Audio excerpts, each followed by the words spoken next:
Hey, it's Shaggy, back with another dose of America's almost medically induced love of dumb, and today's prescription calls for a little dose of reality.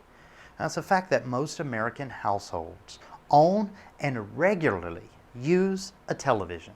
In fact, most companies for generations have relied on that little truth of American culture to remain true, so they, in fact, can use that attention to sell us products.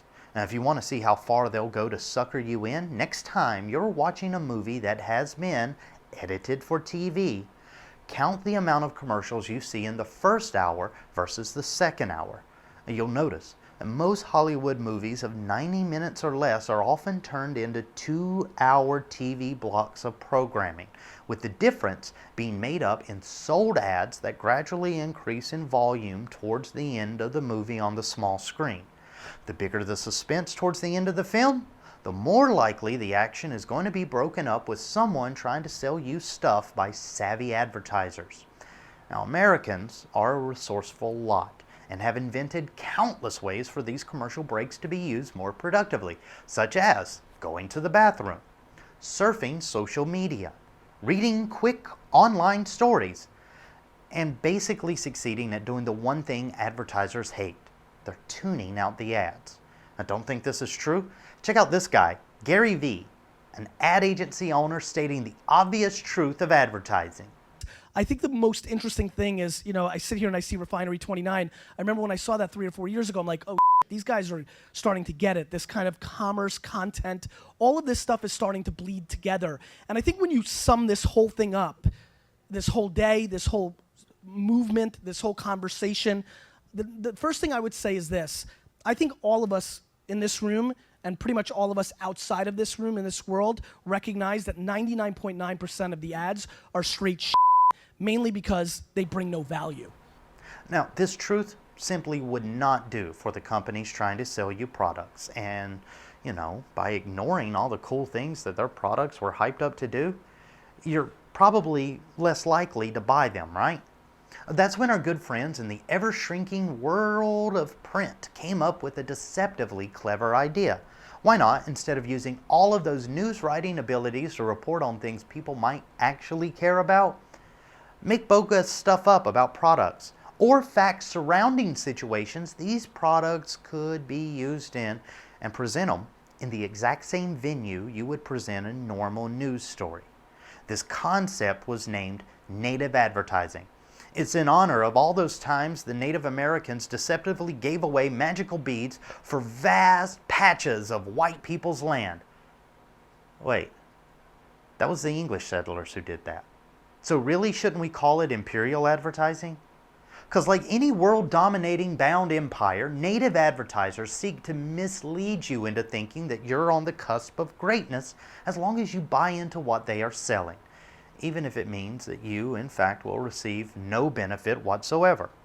In fact, let me stop things right here and let you know that this segment has gotten me in trouble with people thinking that How Dumb is America is a terrible title for an educational series of shorts. Maybe it is. Or maybe it's absolutely genius to disguise a learning experience into 5 minutes of berating the country. Quite simply, you could say that our motto is education through massive doses of sarcasm. Now, this phenomenon of fake news has reached new heights this week when a story came out that even the gang at Facebook, America's most trusted source of news, will begin labeling native advertising and parodying news stories differently than legitimate news stories because users are simply too naive to know the difference. What does this mean at the end of the day for advertisers? Take it away, Gary. At the end of the day, we completely, for the last 100 years, collectively, have massively disrespected the end consumer. And we've tried to figure out ways to shove shit down their throats when they didn't want them. And the shift and the opportunity right now with the conversation that we're having is how do we start working a little bit harder and stop worrying about scale and start realizing that not all impressions are equal and start figuring out how to bring some sort of value to the end consumer so that they actually could care about the brand and the context of that brand impression actually may want them to do something, which is, oh, by the way, at the end of the day, we're here to sell shit and make them do things, and the way to do that is to care about them first. This care he mentioned has seen companies sponsoring stories on everything from Orange is the New Black, a Netflix series, and their women inmate statistic piece in the New York Times, to Pantene sponsoring of a BuzzFeed story entitled 12 Things Women Should Never Apologize For. How successful are these deceptive ads at getting you to click the link? That Johnson & Johnson story alone received over 20,000 shares on Facebook and 202 shares on Twitter, making being the type of woman that can shake that man right out of your hair one of the most successful ad campaigns for their hair care products. Now, is native advertising one of America's newest, dumbest ideas? I guess that depends on which side of the equation you're on.